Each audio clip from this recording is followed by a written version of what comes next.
우리 모두의 입맛을 사로잡은 특급 요리, 매번 우리를 기대하게 만드는 오늘의 시그니처 메뉴가 궁금하지 않으신가요? 지금 여기 투게더 책방에서 보여드리겠습니다. 그럼 지금 시작하겠습니다. 안녕하세요. 안녕하세요.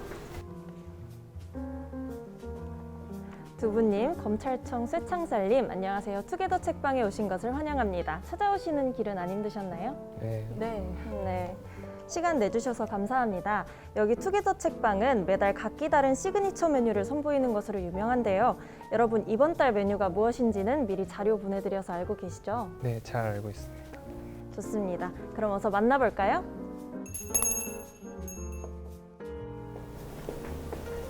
실례합니다. 호스트께서 미리 예약해주신 오늘의 시그니처 메뉴 준비해드리겠습니다.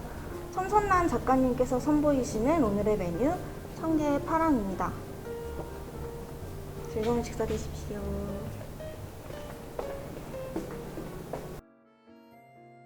좌절이나 시련, 슬픔, 당신도 알고 있는 모든 단어들이 전부 다 천개의 파랑이었다. 마지막으로 하늘을 바라본다. 파랑파랑하고 눈부신 하늘이었다. 우리는 오늘도 과학과 기술의 발전 속에 살아갑니다. 그리고 누군가는 그 혜택을 만끽하며 살아갑니다. 그런데 인간을 위해 발전시킨 이 기술이 생각하지 못한 희생양을 만들어내고 있는 것 아닐까요? 기술의 발전은 정말 인류를 위한 걸까요? 가치가 없다는 이유로 무참히 버려지는 경주마와 그를 지키기 위해 사투를 벌이는 어느 로봇과 인간들의 이야기, 그리고 언젠간 맞닥뜨려야 할 우리 모두의 이야기, 천개의 파랑, 지금 시작합니다. 오늘 투게더 책방에서 선보일 책은 천선란 작가님의 천개의 파랑입니다. 그럼 지금부터 투게더 책방 시즌2의 두 번째 영업을 시작하겠습니다. 안녕하세요. 저는 투게더 책방지기 해무입니다. 오늘 책방을 찾아주신 손님 여러분이 계시는데요. 간단하게 자기소개 한 번씩 부탁드릴게요.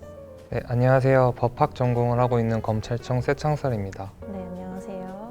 네, 안녕하세요. 글로벌 미디어학부 두부입니다. 네, 안녕하세요. 다시 한번 방문해 주셔서 정말 감사합니다. 먼저 간단한 질문 몇 가지 드리려고 해요. 이번 달 투게더 책방이 선보이는 메뉴가 두 가지였는데 왜 천개의 파랑을 선택하셨는지 본인의 경험을 빗대어서 한번 말씀해 주실 수 있나요? 저는 개인적으로 가장 먼저 보기에 표지가 너무 인상적이어서 고르게 되었습니다. 매끄러운 파란 표지 바탕에 하늘 그림이 중간에 위치하면서 그 부분만 특별히 다른 질감이라는 점이 굉장히 재밌게 느껴졌습니다. 아직 SF 장르가 한국에서는 낯선 감이 없지 않아 있는데 저번 독서 후기 클럽에서 김치호 작가님을 통해서 맛본 한국의 SF 장르가 굉장히 재밌게 느껴져서 조금 더 알아보고 싶다는 생각에서 고르게 되었습니다. 네, 저는 어떤 물질의 사랑이라는 책을 통해 처음으로 천선란 작가님을 알게 되었는데요. 이 책이 너무 인상이 깊었기 때문에 그 다음 이후로도 이제 기회가 되면 책을 읽어봐야지 하고 있다가 이 독서 후기 클럽 프로그램에서 마침 천선란 작가님의 천개의 파랑이라는 책을 하게 되어서 이제 망설임 없이 선정하게 되었습니다. 네, 다들 답변 너무 감사드립니다. 그럼 이제 본격적으로 오늘 메뉴에 대한 이야기를 해볼까요? 여러분의 곁에 콜리와 같은 로봇이 찾아온다면 여러분은 어떤 대화를 나누고 어떤 삶을 함께 살아갈 것인지 혹시 얘기해 주실 수 있나요? 이제 책 속의 콜리처럼 그리고 영화의 헐이라는 인공지능과 대화하는 것처럼 되게 소소하면서도 다양한 이야기를 다룰 것 같은데요. 영화 헐에서는 사만사라는 인공지능과 계속 주인공이 대화를 하면서 이야기를 나눠요. 영화 헐에서는 인공지능이지만 이제 대화를 하면서 생각을 나눌 수 있다는 게 저는 공통적으로 보였어요. 그러다 보니 이제 다시 질문으로 돌아오자면은 진짜 다양하면서도 소소하게 그리고 어떨 땐 깊게 이야기를 나눠보고 싶습니다. 흥미로운 답변 감사합니다. 책의 마지막에서 콜리는 천개의 단어는 모두 하늘 같은 느낌이었다. 좌절이나 시련, 슬픔, 당신도 알고 있는 모든 단어들이 전부 다 천개의 파랑이었다 라고 말합니다. 그렇다면 여러분의 좌절이나 시련, 슬픔, 즉 천개의 파랑은 무엇일까요? 저 개인적으로는 삶 전체가 아닐까 싶습니다. 콜리가 가지고 있던 의미 자체가 자신이 겪은 모든 것들이었다면 저에게도 천개의 파랑은 아마 제 삶 전체가 아닐까 싶습니다. 그래서 제 삶 전체가 좌절이나 시련, 슬픔 등으로 이루어졌다는 것일 수도 있어서 조금 우울해 보일 수도 있지만 책의 표지처럼 그러한 바탕에서 파란 하늘을 올려다보는 것, 그것 자체가 제가 삶에서 가질 수 있는 최소한의 희망이라고도 생각이 듭니다. 그리고 그러한 희망이 우연으로 이루어졌다고 생각하기 때문에 저의 천개의 파랑은 우연한 삶이라고 표현할 수 있을 것 같습니다. 이제 저는 순간이라는 단어를 생각을 했는데요.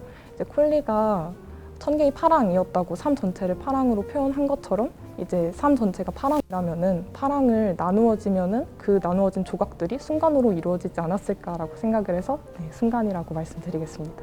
네, 이 짧은 질문에서도 심도 깊은 답변이 나와서 굉장히 대단하신데요. 지금부터는 조금 더 깊게 메뉴에 새겨져 있는 이야기를 찾아보겠습니다. 책의 배경이 되는 2035년이 그리 멀지 않은 미래잖아요. 그렇지만 소설 속의 사회는 다양한 분야에서 로봇이 상용화되어 있고 기술의 발전도 상당 부분 이뤄진 모습인데요. 그만큼 사회 분위기도 바뀌었지만 여전히 누군가는 소외되고 사회에는 많은 문제가 남아있는 듯 보입니다. 그렇다면 우리는 다가오는 미래를 어떠한 자세로 맞이하면 좋을까요? 네, 저는 다가오는 미래를 이제 변화가 많이 하잖아요. 그렇다면 이제 변화하지 않는 기존의 것을 지켜나가면서 그 미래를 받아들여야 되는 게 중요하다고 생각을 합니다. 책 속에서도 콜리나 이제 다른 이제 로봇이 되게 많아지는 것에 반면 그로 인해 실업자가 생기는데 이런 실업자에 지켜지는 것에 대해서는 이제 언급이 덜 되고 있다고 생각이 들었어요. 그래서 이렇게 변화되는 세상 속에서 변화되지 않고 이제 기존으로 남아있는 것들을 잘 지켜나가야지만 진정한 변화라고 할 수 있지 않을까라고 생각이 듭니다. 답변 너무 감사드립니다. 아쉽지만 오늘의 저희 만남도 슬슬 마무리를 지어야 될 것 같은데요. 여러분 오늘 투게더 책방은 어떠셨는지 혹시 10글자의 소감과 5점 만점의 별점으로 평가 부탁드려도 될까요? 먼저 해주실 수 있어요? 저요? 그러면은 오늘도 많이 배워갑니다. 로 하겠습니다. 아, 네. 저는 10글자 소금으로 다시 돌아온 투게더 책방이라고 하겠습니다. 5점 만점에 저도 만점 드리도록 하겠습니다. 다들 센스가 너무 넘치시는 것 같은데요. 네, 감사합니다. 그럼 이것으로 투게더 책방의 19번째 영업을 종료하겠습니다. 오늘의 이야기가 마음에 드셨다면 저희 책방의 단골이 되어주세요. 여러분 저희 사진 한 장 찍을까요? 네, 네. 좋습니다. 사진 촬영 도와드릴까요? 네. 그럼 세 분 이쪽에 나란히 서주시면 될 것 같아요.